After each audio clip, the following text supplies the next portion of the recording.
नमस्कार, vision IAS के news today के इस अंक में आप सभी का स्वागत है। इस अंक में हम आपके लिए लेकर आए हैं यूपीएससी परीक्षा की दृष्टि से महत्वपूर्ण कुछ अहम खबरें। इस अंक के साथ मैं हूँ दिव्या तोमर। आइए सबसे पहले बात करते हैं इस अंक की खास खबरों के बारे में। उच्चतम न्यायालय ने 4 वर्ष के बाद राजस्थान में कानूनी रूप से रेत खनन को मंजूरी प्रदान की। 2 अलग अलग अध्ययनों की रिपोर्ट में कहा गया कि 25 वर्षों के भीतर पंजाब के मरुस्थलीकृत होने की आशंका है। नियंत्रक और महालेखा परीक्षक ने रेखांकित किया कि केरल में अभी तक फ्लड प्लेन जोनिंग पर कानून नहीं बनाया गया है। दूरसंचार विभाग ने गुजरात में 5G परीक्षण के लिए लाइसेंस आवंटित किए और भारत ने मात्स्यिकी समझौते के लिए विश्व व्यापार संगठन के प्रस्ताव को नामंजूर किया। और अब खबरें विस्तार से।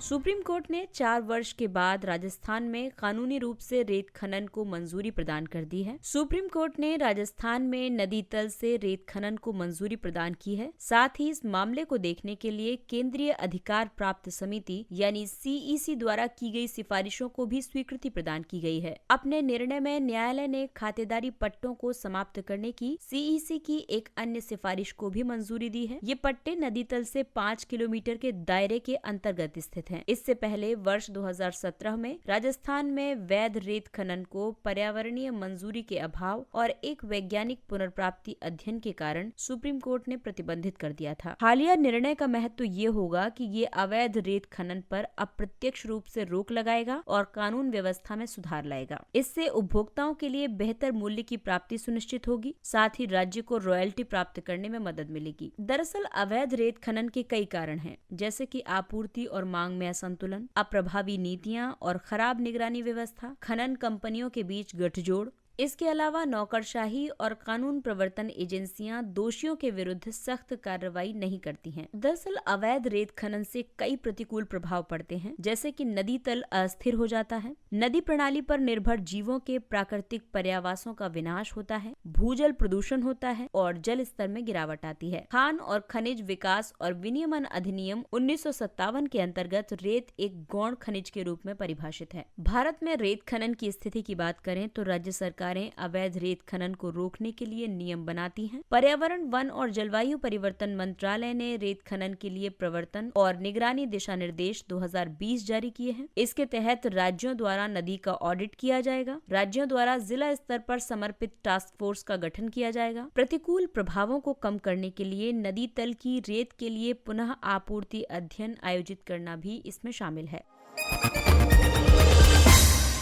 2 अलग अलग अध्ययनों से 25 वर्षों के अंदर पंजाब के मरुस्थलीकृत होने की संभावना प्रकट हुई है। पंजाब विधानसभा ने जल स्तर में कमी का अध्ययन करने के लिए एक समिति का गठन किया था। इस समिति ने हाल ही में कहा है कि यदि भूमिगत जलभृतों यानी एक्विफर्स से जल निकासी की वर्तमान जो प्रवृत्ति चल रही है वो अगर इसी गति से जारी रही तो राज्य अगले 25 वर्षों में मरुस्थल में बदल जाएगा। 2 दशक पहले वॉशिंगटन स्थित वर्ल्ड वॉच इंस्टीट्यूट ने the state of the world report 1998 नामक एक रिपोर्ट प्रकाशित की थी। इस रिपोर्ट के मुताबिक वर्ष 2025 तक पंजाब के जलभृत समाप्त हो सकते हैं। रिपोर्ट में अन्य कई प्रमुख निष्कर्ष भी दिए गए हैं। इसमें कहा गया है कि पंजाब में जल निकासी की दर पुनर्भरण की दर की तुलना में 1.66 गुना है, जिसकी वजह से जल स्तर तेजी से गिरता जा रहा है। पंजाब के 109 ब्लॉक से पहले से ही भूजल निकासी की दर 100% से ज्यादा हो गई है। रिपोर्ट में ये उल्लेख किया गया है कि राज्य के लगभग 80% ब्लॉक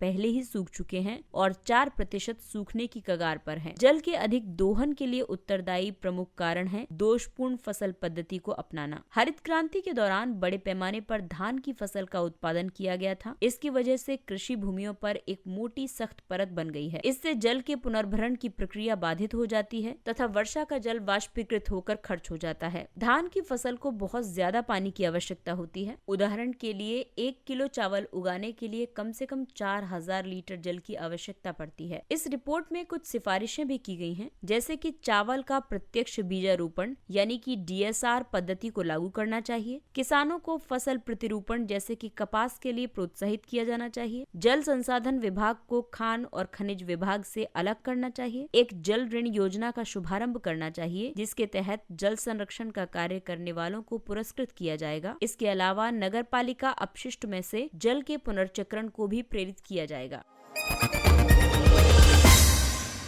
अगली खबर केरल बाढ़ से संबंधित है। नियंत्रक और महालेखा परीक्षक यानी कैग ने रेखांकित किया है कि केरल में अभी तक फ्लड प्लेन जोनिंग पर कानून नहीं बनाया गया है। वर्ष 2018 में केरल में आई बाढ़ की पृष्ठभूमि पर कैग द्वारा एक रिपोर्ट तैयार की गई थी। रिपोर्ट में इस तथ्य को रेखांकित किया गया है कि केंद्र सरकार द्वारा फ्लड प्लेन जोनिंग के लिए एक आदर्श विधेयक परिचालित करने के 45 वर्ष बाद भी राज्य ने फ्लड प्लेन जोनिंग पर कानून का निर्माण नहीं किया है। रिपोर्ट में योजना, क्षमता निर्माण, बाढ़ पूर्वानुमान, बांध प्रबंधन आदि में मौजूद गंभीर खामियों पर प्रकाश डाला है। फ्लड प्लेन जोनिंग का उद्देश्य बाढ़ से प्रभावित जोन या क्षेत्रों का सीमांकन करना है। साथ ही बाढ़ से होने वाले नुकसान को कम करने के लिए इन क्षेत्रों में संभावित विकास के प्रकारों को उल्लेखित भी करना है। एक नदी में जल के प्रवाह को विनियमित करने के लिए बाढ़कृत मैदान महत्वपूर्ण है। हालांकि हाल के वर्षों में बाढ़कृत मैदान शहरी विकास के स्थल बन गए हैं। इसकी वजह से अभेद्य सतहों में वृद्धि, बाढ़कृत मैदान और उसके आसपास विकास कार्य, तटबंधों का निर्माण आदि जैसे परिवर्तन हुए हैं। राष्ट्रीय आपदा प्रबंधन दिशा निर्देशों के तहत प्रस्तावित बाढ़कृत मैदान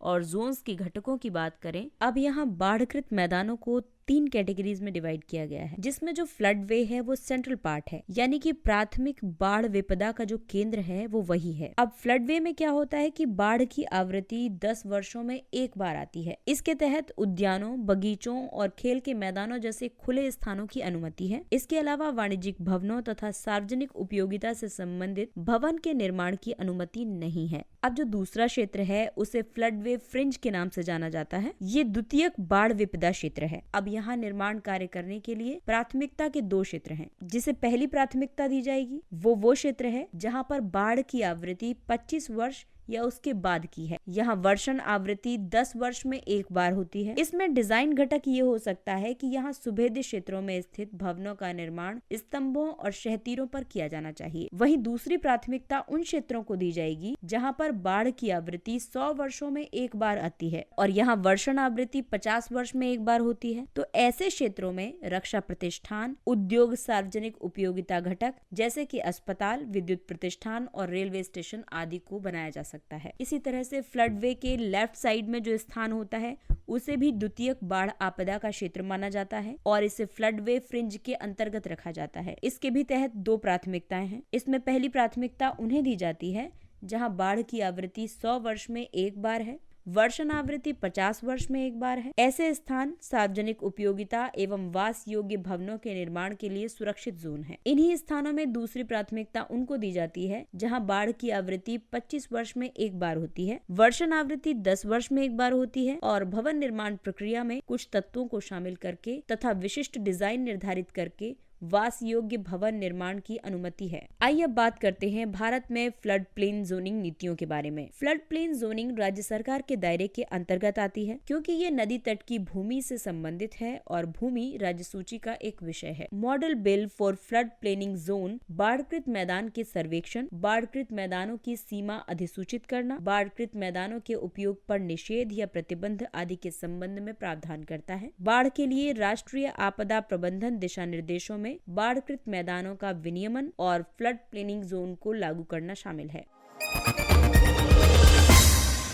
अगली खबर सूचना एवं प्रौद्योगिकी से जुड़ी है। दूरसंचार विभाग ने गुजरात में 5G के परीक्षण के लिए लाइसेंस आवंटित कर दिए हैं। वोडाफोन आइडिया लिमिटेड और रिलायंस जियो इन्फोकॉम को 5G अनुप्रयोगों के परीक्षण के लिए लाइसेंस और स्पेक्ट्रम प्रदान किए गए हैं। 5G यानी 5वीं पीढ़ी 4G LTE नेटवर्क के बाद अगली पीढ़ी की मोबाइल नेटवर्क तकनीक है। ये एक सिंगल तकनीक नहीं है बल्कि अलग अलग तकनीकों का समामेलन है, जैसे कि विशाल बहु उपयोगकर्ता मल्टीपल इनपुट मल्टीपल आउटपुट यानी मीमो सक्षम नेटवर्क। दूसरा है बेस स्टेशनों और उपयोगकर्ताओं के निर्बाध संपर्क के लिए छोटे सेल स्टेशन। और तीसरी तकनीक है मोबाइल एज कंप्यूटिंग, जो क्लाउड कंप्यूटिंग को भौतिक रूप से उपयोगकर्ता के नजदीक लाता है। 5G तकनीक के संभावित उपयोग ये हो सकते हैं कि ये उन्नत मोबाइल ब्रॉडबैंड, ड्रोन की रेंज और अंतः क्रियाशीलता में वृद्धि कर सकता है। इससे पहले वाले कुछ अंकों में हम आपको 3G, 4G और 5G तकनीकों के डिफरेंस के बारे में बता चुके हैं और अगर आप नए हैं तो आप इस चार्ट को जरूर देखें जिससे कि आपको 3G, 4G और 5G के बारे में, इसके प्रयोग, बैंडविड्थ, विलंब और औसत गति के बारे में जानकारी मिल जाएगी। 5G तकनीक स्मार्ट सिटी बुनियादी ढांचे में बेहद उपयोगी है। इसके अलावा यातायात प्रबंधन और परिशुद्ध कृषि में महत्वपूर्ण है। 5G सेवाओं को शुरू करने से संबंधित कई चुनौतियां भी हैं, जैसे कि तकनीकी चुनौती के तहत स्पेक्ट्रम उपलब्धता की कमी, घरेलू इलेक्ट्रॉनिक उपकरण निर्माण में दक्ष न होना आदि। वहीं वित्तीय कमियों के तहत दूरसंचार कंपनियों पर अधिक कर का बोझ और ढांचागत कमी देखी जाए तो इसमें बैकहॉल मेमोरी और स्टोरेज अवसंरचना का अभाव है। 5G को शुरू करने के लिए भारत में किए गए उपायों की बात करें तो इसमें राष्ट्रीय डिजिटल संचार नीति 2018 में 5G सेवाओं के संबंध में उद्देश्य निर्धारित किए गए हैं। दूरसंचार विभाग ने प्रदर्शन उद्देश्यों के लिए स्पेक्ट्रम उपलब्ध कराकर परीक्षण पद्धति को सरल बनाया है। वहीं भारत में 5G के विजन को स्पष्ट करने के लिए वर्ष 2017 में 5G उच्च स्तरीय फोरम की स्थापना की गई थी। भारत ने मात्स्यिकी समझौते के लिए विश्व व्यापार संगठन के प्रस्ताव को अस्वीकार किया। भारत ने WTO द्वारा प्रस्तावित मात्स्यिकी सब्सिडी समझौते पर चर्चा के एक संशोधित मसौदे को नामंजूर कर दिया है। भारत के अनुसार ये कमजोर और असंतुलित है तथा विकसित देशों का पक्षधर है। भारत ने ये तर्क दिया है कि समझौते ने प्रणाली को न्यायसंगत बनाने के सुझावों पर विचार नहीं किया है। ये नॉर्वे, चीन और जापान जैसे देशों के पक्ष में है जो अंतर्राष्ट्रीय जल का दोहन कर रहे हैं। मात्स्यिकी पर जारी वार्ता का उद्देश्य मत्स्य पालन सब्सिडी के कुछ रूपों को प्रतिबंधित करना है जो अति मत्स्यन और क्षमता से अधिक भंडारण में योगदान करते हैं। इसके अलावा सब्सिडी को अनुशासित करना और अवैध, गैर सूचित और अविनियमित मत्स्य सब्सिडी को समाप्त करना है। भारत साझे किंतु विभेदित उत्तरदायित्वों यानी CBDR की मांग कर रहा है और वो जलवायु परिवर्तन के दर्शन का विस्तार इन वार्ताओं तक करना चाहता है। यहाँ जलवायु परिवर्तन के दर्शन से मतलब है कि जिन देशों ने पर्यावरण का दोहन पहले ज्यादा किया है उन्हें मत्स्य सब्सिडी नहीं मिलनी चाहिए। वहीं वो विकासशील देश जिन्होंने अंतर्राष्ट्रीय जल का दोहन नहीं किया है उन्हें मत्स्यिकी सब्सिडी मिलनी चाहिए। भारतीय प्रस्ताव के अनुसार अपने प्राकृतिक भौगोलिक क्षेत्र से अलग दूरस्थ जल में मत्स्यन करने वाले देशों को अपने अनन्य आर्थिक क्षेत्रों से परे अंचलों में 25 वर्षों के लिए सब्सिडी को समाप्त कर देना चाहिए। भारत ये भी चाहता है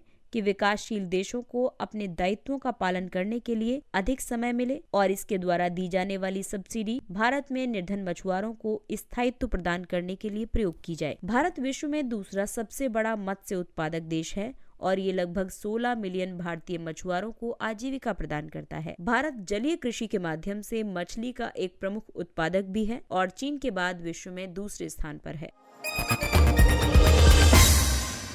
आइए बात करते हैं कुछ अन्य महत्वपूर्ण सुर्खियों पर। दूरस्थ मतदान, रिमोट वोटिंग। निर्वाचन आयोग द्वारा देश भर में प्रवासी कामगारों की संख्या का पता लगाया जाएगा। इसका उपयोग रिमोट वोटिंग की शुरुआत का रोड मैप तैयार करने में किया जाएगा। ये विधि और न्याय मंत्रालय को सौंपे गए निर्वाचन आयोग के सुधार प्रस्तावों का हिस्सा है। रिमोट वोटिंग के तहत मतदान के समय अपने निर्वाचन क्षेत्रों से दूर रहने वाले लोगों को भी अपना मत डालने का अवसर मिलेगा। दरअसल कई मजबूरियों की वजह से लाखों मतदाता अपने मताधिकार का उपयोग नहीं कर पाते हैं। रिमोट वोटिंग का उद्देश्य इस अंतर को समाप्त करना है। अगला है राजनीतिक दलों को प्राप्त दान पर एसोसिएशन फॉर डेमोक्रेटिक रिफॉर्म्स यानी ADR की रिपोर्ट। रिपोर्ट में कहा गया है कि वित्त वर्ष 2019-20 में क्षेत्रीय दलों को मिले दान का 55% से अधिक अज्ञात स्रोतों से प्राप्त हुआ है। चुनावी बॉन्ड द्वारा प्राप्त दान का लगभग 95% अज्ञात स्रोतों से प्राप्त हुआ है। अज्ञात स्रोतों से प्राप्त दान द्वारा राष्ट्रीय दलों की आय में 70.98% की वृद्धि हुई है। भारतीय रिजर्व बैंक खुदरा प्रत्यक्ष योजना। इस योजना का उद्देश्य सरकारी बॉन्ड बाजार में खुदरा निवेशकों की पहुंच को आसान बनाना है। ये केंद्र सरकार की प्रतिभूतियों, ट्रेजरी बिल, राज्य विकास ऋण और सोवेरेन गोल्ड बॉन्ड में निवेश करने के लिए एक पोर्टल प्रदान करता है। व्यक्तिगत निवेशक RBI में एक प्रतिभूति खाता खोलने, प्राथमिक नीलामी में बोली लगाने और बाजार में प्रतिभूतियों को खरीदने और बेचने के लिए इस ऑनलाइन पोर्टल का उपयोग कर सकते हैं। इस योजना के तहत प्रदान की जाने वाली किसी भी सेवा के लिए कोई शुल्क नहीं लिया जाएगा। डबल एस्टेरॉयड रीडायरेक्शन टेस्ट यानी डार्ट मिशन। ये नासा का पहला ग्रह रक्षा परीक्षण मिशन है। इसे इस महीने के अंत में लॉन्च किया जाएगा। इस मिशन का उद्देश्य एक नई विकसित तकनीक का परीक्षण करना है। इसके तहत किसी अंतरिक्ष यान को क्षुद्र ग्रह से टकराना और इससे उत्पन्न होने वाली ऊर्जा से क्षुद्र ग्रह के मार्ग को बदलना शामिल है। इस मिशन में भविष्य में पृथ्वी की ओर आने वाले किसी क्षुद्र ग्रह को रोकने के लिए तैयार की गई नई तकनीक का परीक्षण किया जाएगा। परीक्षण में प्रयोग किए जाने वाले अंतरिक्ष यान का लक्ष्य डाइमोर्फोस नामक छोटा चंद्रमा यानी मूनलेट है। ये डिडिमोस नामक एक बड़े क्षुद्र ग्रह की परिक्रमा करता है। मूनलेट एक छोटा प्राकृतिक या कृत्रिम उपग्रह होता है। ज़ाइकोव-डी विश्व का पहला सुई मुक्त कोविड-19 वैक्सीन। ये विश्व की पहली सुई मुक्त प्लाज्मिड डीएनए वैक्सीन है। इसे सुई मुक्त एप्लीकेटर का उपयोग करके त्वचा की पहली 2 परतों में लगाया जाता है। इस तकनीक का उपयोग मधुमेह के रोगियों को इंसुलिन लगाने के लिए भी किया जाता है। ये 0, 28 और 56 दिनों के अंतराल में दी जाने वाली 3 खुराक की वैक्सीन है। Plasmid DA vaccine antigen encoding करने वाले डीएनए के एक भाग को एक जीवाणुविक प्लाज्मिड में प्रवेश कराया जाता है। एंटीजन रोग पैदा करने वाले रोगजनक का एक भाग होता है जो हमारे शरीर से प्रतिरक्षा प्रतिक्रिया को प्रेरित करता है। एंटीजन ले जाने वाले इस डीएनए प्लाज्मिड को मांसपेशियों में प्रवेश कराया जाता है। एक बार जब डीएनए हमारी कोशिकाओं के अंदर पहुंच जाता है तो वो एंटीजन का उत्पादन शुरू कर देता है। इससे एक प्रतिरक्षा प्रतिक्रिया आरंभ हो जाती है। डीएनए वैक्सीन को आसानी से बनाया जा सकता है। ये सस्ते और अधिक सुरक्षित भी होते हैं। पृथ्वी के प्रथम महाद्वीपों का गठन। सबसे प्राचीन महाद्वीपीय खंडों जिन्हें क्रेटन्स कहा जाता है, इनकी चट्टानों की आयु के आधार पर शोधकर्ताओं ने ये पाया है कि पृथ्वी के शुरुआती महाद्वीप पिछले अनुमानों की तुलना में कम से कम 700 मिलियन वर्ष पहले महासागरों में से ऊपर आ गए थे। ये व्यापक रूप से स्वीकार किया गया था कि लगभग 2.5 अरब वर्ष पहले महाद्वीपों का उत्थान शुरू हुआ था। अध्ययन में ये भी पता चला है कि झारखंड का सिंहभूम क्षेत्र सबसे पहले उदय होने वाली महाद्वीपीय भूमि हो सकता है। ये अध्ययन एक और धारणा का खंडन करता है कि महाद्वीपों का उदय प्लेट विवर्तनिकी की वजह से हुआ था। महाद्वीप संभवतः समुद्र तल से इसलिए ऊपर उठे थे क्योंकि उन पर पृथ्वी की अंदरूनी परतों से बाहर आने वाले मैग्मा द्वारा उनके उत्थान के लिए बल लगाया गया था।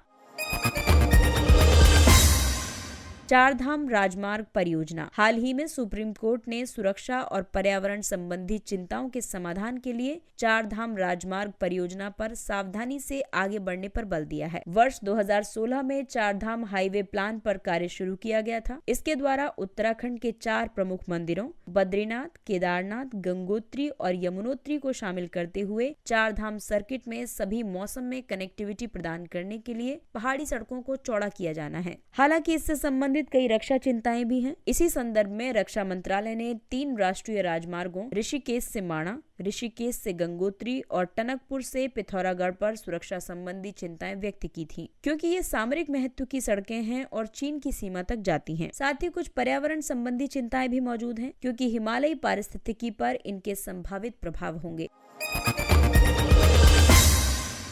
आइए बात करते हैं सुर्खियों में रहे व्यक्तित्व के बारे में। देवसायम पिल्लई। देवसायम पिल्लई या ब्लेस्ड लाजारुस को वेटिकन रोमन कैथोलिक चर्च द्वारा संत की उपाधि प्रदान की जाएगी। वो संत की उपाधि प्राप्त करने वाले भारत के पहले आम आदमी होंगे। वे त्रावणकोर के शाही घराने की सेवा करते हुए डच ईस्ट इंडिया कंपनी के एक कप्तान के संपर्क में आ गए थे। इसके कुछ वर्ष बाद 1745 में वे कैथोलिक ईसाई बन गए थे। ईसाई धर्म अपनाने के बाद पिल्लई ने लाजारुस नाम रख लिया था, लेकिन बाद में वे देवसायम के नाम से विख्यात हुए। जातिगत भेदभाव के बावजूद वे सभी लोगों की समानता के प्रचारक थे। ओनाके ओबाव्वा। ओनाके ओबाव्वा को एक ऐसी महिला के रूप में जाना जाता है जिसने चित्रदुर्ग किले में हैदर अली की सेना से संघर्ष किया था। इस किले पर 18वीं शताब्दी से मदकरी नायक का शासन था। लोक कथाओं के अनुसार वो एक ओनाके या मूसल का उपयोग करके लड़ी थी। मूसल धान के दानों को कूटने के लिए लकड़ी का बनाया जाने वाला एक भारी डंडा होता है।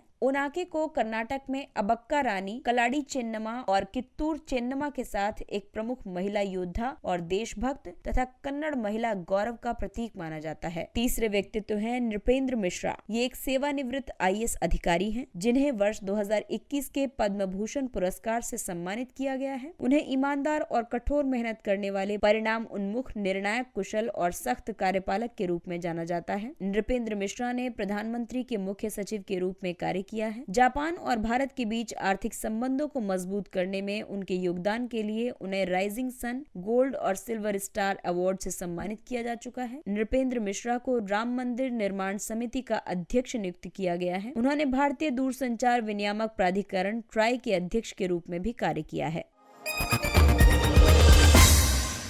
बेलारूस के राष्ट्रपति अलेक्जेंडर लुकाशेंको ने चेतावनी दी है कि यदि यूरोपीय संघ के देश प्रवासी संकट के कारण सीमा बंद करते हैं तो यमल यूरोप प्राकृतिक गैस पाइपलाइन काट दी जाएगी। बेलारूस पूर्वी यूरोप में स्थित है। इसकी राजधानी मिन्स्क है। ये पूरी तरह से भूमि से घिरा हुआ देश है। इसकी सीमाएं लिथुआनिया, लातविया, रूस, यूक्रेन और पोलैंड से लगती हैं। भौगोलिक विशेषताओं की बात करें तो ये मुख्य रूप से नीपर नदी के बेसिन में स्थित है। यहाँ की जलवायु ठंडी महाद्वीपीय जलवायु है। यहाँ मिश्रित पर्णपाती और शंकुधारी वन पाए जाते हैं। इसके साथ ही ये अंक समाप्त होता है। अगले अंक में फिर मुलाकात होगी कुछ अन्य महत्वपूर्ण खबरों के साथ। तब तक अपना ख्याल रखिए, सुरक्षित दूरी बनाए रखिए, मास्क पहनिए, हाथ और मुंह साफ रखिए और टीकाकरण अवश्य पूर्ण कराइए। और अब हमें यानी विजन IAS की पूरी टीम को दीजिए इजाजत। नमस्कार।